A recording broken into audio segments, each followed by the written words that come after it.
शेतकरी मित्रांनो, राम राम नमस्कार. शेतकरी मित्रांनो, राज्यातील कांदा उत्पादक शेतकऱ्यांसाठी ताजी बातमी जाणून घेऊ. शेतकरी मित्रांनो, आपल्या हाती आलेले सर्वच ठिकाणचे ताजे कांद्याचे भाव, त्याचबरोबर या व्हिडिओच्या माध्यमातून कांदा उत्पादक शेतकऱ्यांसाठी अजून एक बातमी पण आलेली आहे. ती बातमी सुद्धा आपण बघणार आहोत. तर अवश्य व्हिडिओ शेवटपर्यंत बघा. त्या अगोदर विनंती करतो, आपण जर नवीन असाल तर प्रत्येकाने आपले यूट्यूब चॅनल नक्की लाईक करा, सबस्क्राईब करा, जेणेकरून तुम्हाला दररोजचे कांद्याचे भाव, इतर शेतीविषयक माहिती घरबसल्या बघायला मिळेल. मित्रांनो, कमेंटसुद्धा करा. सुरुवात करतोय ताजी बातमी एकदा, त्यानंतर कांद्याचे भाव सांगतो. कुठे सर्वात जास्त कांद्याला भाव मिळताना दिसत आहे.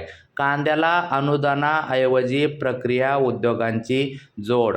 होय मित्रांनो, कांद्याबद्दल जर विचार केला तर महाराष्ट्राप्रमाणेच मध्य प्रदेश, राजस्थान, तमिळनाडू, उत्तराखंडमध्ये कांद्याचे उत्पादन वाढल्याने अतिरिक्त उत्पादनाची समस्या गंभीर झाली आहे. उत्पादकांना 1400 कोटींचे अनुदानाऐवजी प्रक्रिया उद्योग, निर्जलीकरण प्रकल्प व मूल्यवर्धनावर भर देत योजनेबाबत सरकार अभ्यास करत आहे. बाजार समिती शुल्क माफ करण्याचा निर्णय घेतल्याची माहिती पणन मंत्री जयकुमार रावल यांनी विधान परिषदेत केली. पीक दरामध्ये घसरण झाल्याबाबत विक्रम काळे, प्रवीण दरेकर, सतेज पाटील यांनी तारांकित प्रश्न उपस्थित केला होता. त्याला उत्तर देताना रावल म्हणाले, पूर्वी श्रीलंका, बांगलादेश ही भारतीय कांद्याची मोठी बाजारपेठ होती. मात्र कांद्याच्या बियाणांच्या निर्यातीमुळे त्या देशातही उत्पादन वाढले आणि भारतीय कांद्याच्या निर्यातीवर याचा परिणाम होताना दिसून येत आहे, असं यावेळी त्यांनी आपले स्वतःचे मत व्यक्त केले.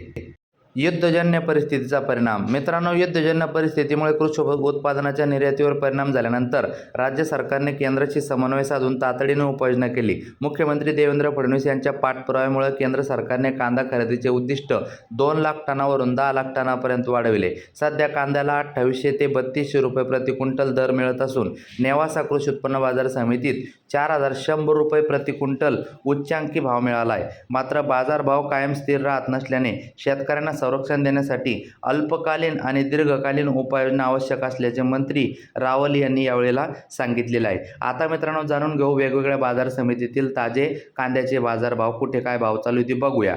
सुरुवात करतोय मित्रांनो, सगळ्यात अगोदर तर खाजगी कृषी उत्पन्न बाजार समिती नाशिक 3000 पर्यंत कांद्याला जास्तीत जास्त भाव मिळताना दिसत आहे. चंद्रपूर गजवड येथे मित्रांनो बघा, सगळ्यात जास्त 3250 रुपयापर्यंत कांदा या ठिकाणी जाताना दिसत आहे. त्यानंतर खेड चाकण या ठिकाणी 200 क्विंटल आवकून 3000 पर्यंत कांदा जास्तीत जास्त जाताना दिसत आहे. त्यानंतर मित्रांनो, पुढील बाजार समिती जुन्नर चिंचवड जातीचा कांदा 5660 क्विंटल आवकून या ठिकाणी सुद्धा 3250 पर्यंत कांदा जाताना दिसत आहे. सोलापूर येथे लाल कांदा बघा, 22122 क्विंटल आवकून जास्तीत जास्त 3300 रुपये हा भाव मिळताना दिसत आहे. त्यानंतर हिंगणा येथे लाल कांदा 25 क्विंटल आवकून जास्तीत जास्त 3000 पर्यंतचा भाव आपल्याला बघायला मिळत आहे. त्यानंतर मित्रांनो, सांगली फळ भाजीपाला लोकल कांदा 2093 क्विंटल आवकून जास्तीत जास्त 3000 पर्यंत भाव आपल्याला बघायला मिळत आहे. त्यानंतर पुणे मांजरी येथे लोकल कांदा 100 क्विंटल आवकून जास्तीत जास्त 3000 पर्यंतचा भाव कांद्याला आपल्याला बघायला मिळत आहे. त्यानंतर मित्रांनो, कामठी येथे 13 क्विंटल लोकल कांदा 3520 रुपयापर्यंतचा भाव आपल्याला बघायला मिळत आहे. त्यानंतर मित्रांनो, शेवगाव येथे नंबर 1 जातीचा कांदा 1300 क्विंटल आवकून 3300 रुपयापर्यंत जास्तीत जास्त भाव सध्या सुरू आहे. त्यानंतर मित्रांनो, पुढील बाजार समिती नागपूर पांढरा कांदा बघा, 1700 क्विंटल आवकून जास्तीत जास्त 3000चा भाव आपल्याला बघायला मिळत आहे. त्यानंतर राहुरी वांबोरी उन्हाळी कांदा 13041 क्विंटल आवकून जास्तीत जास्त 3000चा भाव या ठिकाणी आपल्याला बघायला मिळत आहे. कळवण येथे उन्हाळी कांदा 20300 क्विंटल आवकून 3201 रुपयापर्यंत जास्तीत जास्त कांद्याला भाव मिळताना दिसत आहे. त्यानंतर सटाणा येथे उन्हाळी कांदा 12075 क्विंटल आवकून 3010 रुपयापर्यंत जास्तीत जास्त कांद्याला भाव आपल्याला बघायला मिळत आहे. पिंपळगाव बसवंत येथे उन्हाळी कांदा 20400 क्विंटल आवकून जास्तीत जास्त 3135 पर्यंतचा भाव आपल्याला बघायला मिळत आहे. कोल्हापूर येथे जास्तीत जास्त 3000 आहे. जाताना मित्रांनो नक्की लाईक, सबस्क्राईब, शेअर करा. भेटूया पुढच्या व्हिडिओमध्ये. धन्यवाद.